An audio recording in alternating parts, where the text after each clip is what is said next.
ಏನು ಬಿಡದಿಯ ರೈತರ ಭೂಮಿಯನ್ನ ಕಿತ್ಕೊಳ್ಳಿಕ್ಕೆ ಹೊಡೆದಿರ್ತಕ್ಕಂಥ ಸರ್ಕಾರದ ವಿರುದ್ಧ ಸುಮಾರು 1.5 ವರ್ಷಗಳಿಂದನೂ ಕೂಡ ನಿರಂತರವಾಗಿ ಹೋರಾಟ ಮಾಡ್ಕೊಂಡು ಬರ್ತಾ ಇದ್ದಂಥ ರೈತರಿಗೆ ನಾವು ಪ್ರಥಮ ದಿನದಿಂದಲೇ ಕರ್ನಾಟಕ ರಾಜ್ಯ ರೈತ ಸಂಘ ಸಂಪೂರ್ಣವಾದಂಥ ಬೆಂಬಲವನ್ನು ಕೊಟ್ಕೊಂಡು ಬಂದು ಏನು ಮೊನ್ನೆ ಅವರ ಜಮೀನುಗಳಿಗೆ ಕದ್ದು ಸರ್ವೆ ಮಾಡಲಿಕ್ಕೆ ಬಂದಂಥ ಅಧಿಕಾರಿಗಳನ್ನು ಏನು ಪೊರಕೆಯ ಮೂಲಕ ಬೆದರಿಸಿ ಎದುರಿಸಿ ಕಳಿಸಿರ್ತಕ್ಕಂಥ ಸನ್ನಿವೇಶ ಆಗಿತ್ತಲ್ಲ, ಅದಕ್ಕೆ ಇವತ್ತು ಈ ಪೊಲೀಸ್ ಇಲಾಖೆ ಅವರ ಮೇಲೆ ಕೊಲೆ ಕೇಸನ್ನು ಹಾಕಿದೆ.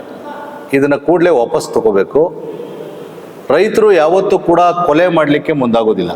ನಮ್ಮ ರೈತರು ಯಾವತ್ತೂ ಜೀವನವನ್ನು ಕೊಡ್ತಾರೆ ಹೊರತು, ಪ್ರಾಣವನ್ನು ಕೊಡ್ತಾರೆ ಹೊರತು ಪ್ರಾಣ ತೆಗೆಯುವಂಥ ಕೆಲಸ ಯಾವತ್ತೂ ಕೂಡ ಮಾಡೋದಿಲ್ಲ. ಇನ್ನೊಂದು, ಯಾರಾದರೂ ಪೊರ್ಕೆನಲ್ಲಿ ಹೊಡೆದು ಮರ್ಡರ್ ಮಾಡೋಕ್ಕಾಗತ್ತಾ? ಈ ಸಾಮಾನ್ಯ ಜ್ಞಾನನೂ ಕೂಡ ಈ ಪೊಲೀಸ್ ಇಲಾಖೆಯವರಿಗೆ, SP ಅವರಿಗೆ, ಸರ್ಕಲ್ ಇನ್ಸ್ಪೆಕ್ಟರ್ಗಳಿಗೆ ಇಲ್ವಾ? ಇಂಥ ಕೇಸನ್ನು ರಾಜಕಾರಣಿಗಳ ಒತ್ತಡದಿಂದ, ಸರ್ಕಾರದ ಒತ್ತಡದಿಂದ ನೀವು ಹೋರಾಟವನ್ನು ಹತ್ತಿಕ್ಲಿಕ್ಕೋಸ್ಕರ ಈ ರೀತಿಯಾದಂಥ ಕೇಸ್ ಹಾಕಿರೋದನ್ನು ಕರ್ನಾಟಕ ರಾಜ್ಯ ರೈತ ಸಂಘ ಉಗ್ರವಾಗಿ ಖಂಡಿಸ್ತಾ ಇದ್ದೀವಿ. ಕೂಡಲೇ ಈ ಕೇಸನ್ನು ವಾಪಸ್ ತಗೋಬೇಕು.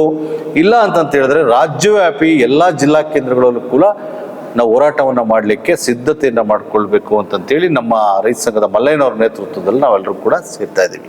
ಕರುನಾಡು ಟೈಮ್ಸ್ ಚಾನೆಲ್ನಲ್ಲಿ ಸುದ್ದಿ ಮತ್ತು ಜಾಹೀರಾತು ನೀಡಲು ಈ ನಂಬರ್ಗೆ ಕರೆ ಮಾಡಿ.